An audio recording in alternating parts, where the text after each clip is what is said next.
I want you to think about the last time you said no to someone. Did you just say no? Or did you immediately follow it up with a 3-paragraph text message? You explained why you were busy, you listed your entire schedule, you apologized 3 times, you offered a detailed excuse about your health, or your family, or your work, and when you finally hit send, you didn't feel relieved.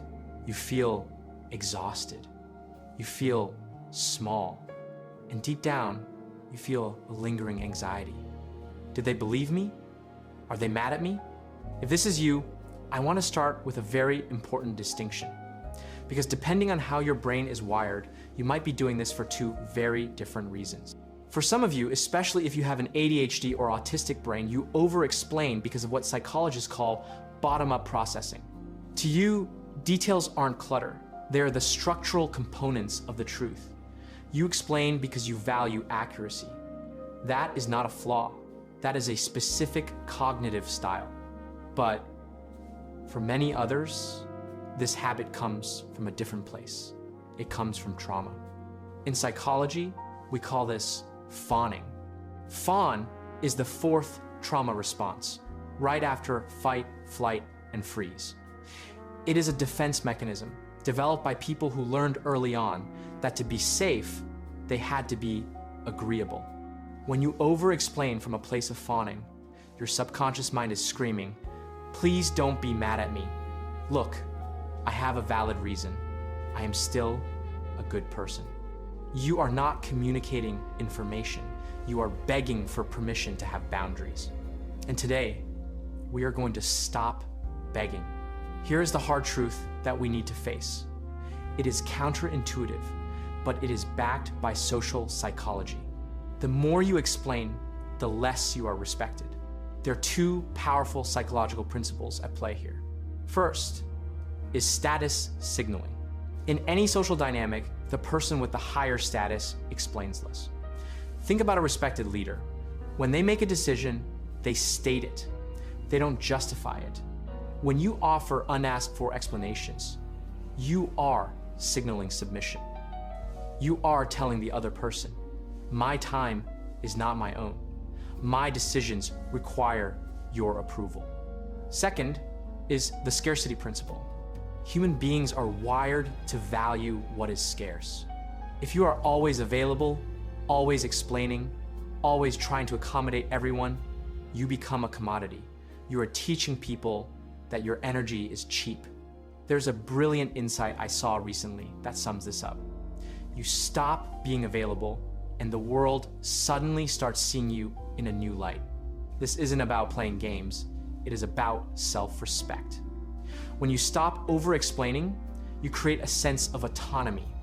You signal that your no is final. And paradoxically, people respect a firm no far more than a wavering, apologetic yes. So, how do we fix this? It starts with a shift in your mindset. Many of you are empaths. You are givers. And you are terrified that if you stop explaining, you will become selfish or cold. I want to make a crucial distinction here between info dumping and defensive explaining. If you are sharing details because you are excited, because you love a topic that is info dumping, that is a gift. Do not stop doing that. But if you are sharing details because you are afraid the other person will be angry, that is defensive explaining. That is what we need to heal. You need to embrace strategic selfishness. Think of the oxygen mask rule on an airplane. You must secure your own mask before helping others. Why? Because if you pass out, you are useless to everyone. Your energy is your oxygen. Self-respect is simply the reputation you have with yourself. Every time you break a promise to yourself, a promise to rest, a promise to have alone time just to please someone else, you are teaching your brain, I don't matter. Protecting your energy is not a rejection of others. It is an act of preservation. You cannot pour from an empty cup. Now, let's get practical. How do you actually stop this habit in the moment? I want to give you one powerful acronym used in recovery circles, J.A.D.E. It stands for justify, argue, defend, explain. These are the 4 behaviors you must avoid when setting a boundary. When you say no, and then you immediately start to justify why or explain your situation, you are opening a door. You are inviting the other person to argue with your reasons. If you say, "I can't come because I have to clean my house," a pushy person will say, "Oh, just clean it tomorrow." You gave them a hook and they pulled it. Instead, I want you to practice the power of the period. "I can't make it on Friday." Period. No thank you. Period. No J.A.D.E. Just a clean boundary. When you say it, you will feel an uncomfortable silence.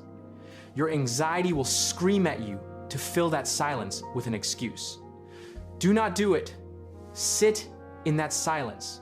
That silence is where your self-respect grows. When you start respecting your own energy, you act as a filter. You repel the people who only want to use you, and you attract the people who respect you. Your existence is valid. Your no is enough. You do not need to justify your space on this earth. Protect your energy. It is the most expensive thing you own. And once you master the power of stopping your explanation, you are ready for the next level, the power of silence. If you want to know why the quietest person in the room is often the most powerful, and how to use strategic silence to gain total control in any conversation, click this video right here. I'll teach you how to stop being the performer and start being the observer. I'll see you over there.